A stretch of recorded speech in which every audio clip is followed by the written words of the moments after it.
उतरल सीधे दिलों में मोरा समाइले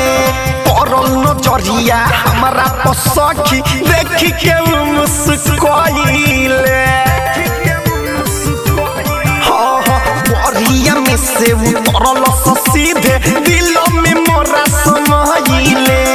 परल नजरिया हमारा पसखी देखी के मुस्कुराइले अरे न्यू लुक में देखनी उनका सुनर सखी तब भइल न्यू लुक में देखनी उनका सुनर सखी तब भइल का कहीं रे लाला का टोपिया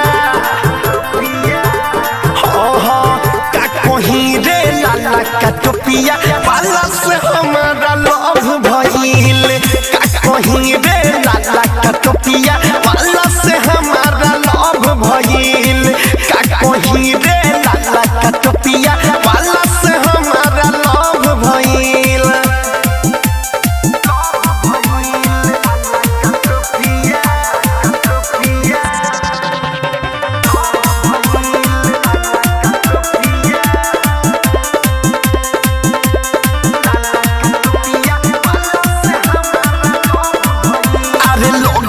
कुछो बोलल सिसारा पहिला सा दूरे से जाके राइटर संतोष तिवारी या रंजित रतन के